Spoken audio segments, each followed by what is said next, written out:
I work 3 days a week, and it's not because it's easy. It's because I couldn't do it the other way.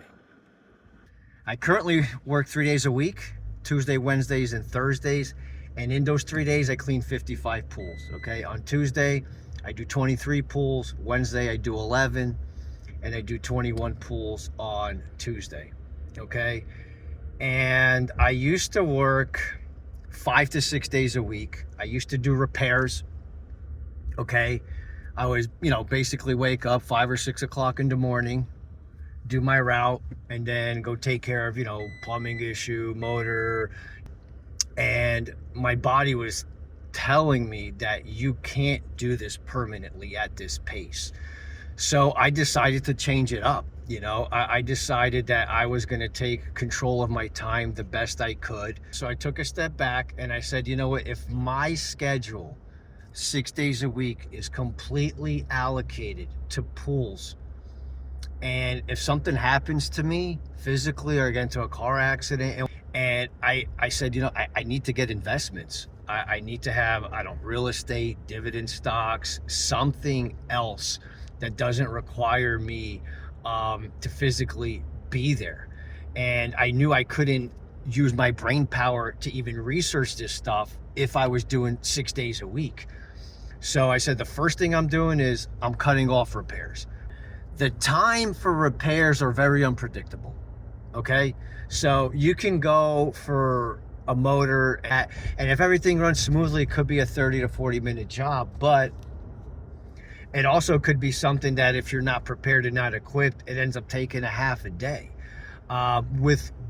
Whereas with the pool route, I know within 30 to 40 minutes of a buffer time, I could fairly accurately 90%, 95% predict my schedule. All right, and that was super important to me. Okay, so I decided to get my real estate license. I ended up getting 2 Airbnbs in the next 2 years. Every year I sold off 1 day of my route. So I went from 5 days a week to 4 days a week to where I am 3 days a week. And the benefits with that is I could lock in from Tuesday to Thursday, all pools. Starting Monday night, I'm already looking at my schedule. Monday night, my mind's already wired for pools. And I am all in Tuesday, Wednesday, and Thursday for pools.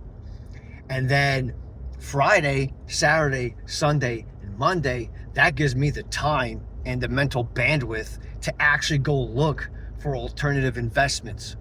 And that's worked out tremendously, because it's also, doing pools, physical labor outdoors, it's not a sprint, it's a marathon, and you need to think long term. So instead of going 100% physical capacity and snapping in half, if I can go 80%, 75%, that's going to allow me to last decades. And I'm almost a full decade in this business.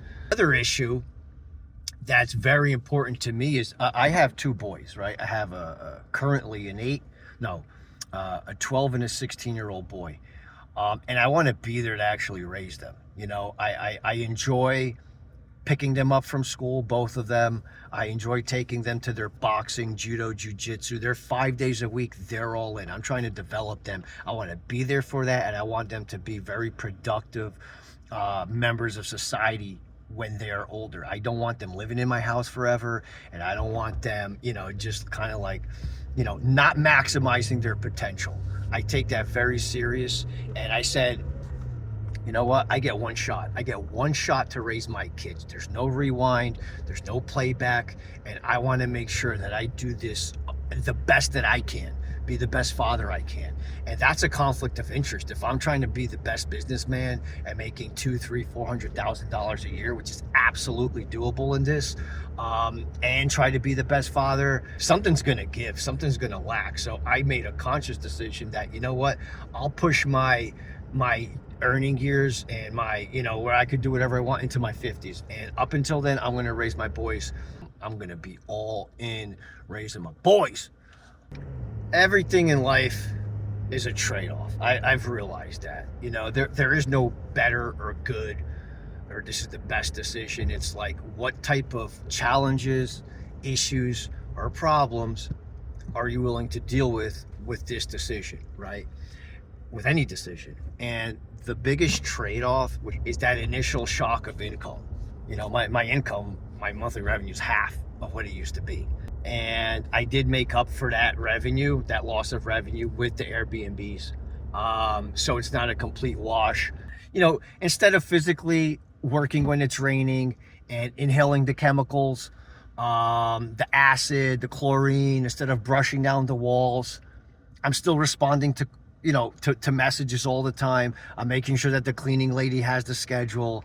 So that's the trade-off. You know, I make almost the same amount of money, but instead of, I'm in my house, I'm in my room, I'm in my car, managing the issues and the challenges that are at hand, instead of physically having to be there, which is much more sustainable, as long as you have the ability to handle that stress, because that's a different type of stress, right?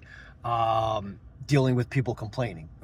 So if you're able to handle and manage that stress, for me, I said, yeah, you know what, took me, about a year to build up the tolerance for that. I said, hey, let me get another one.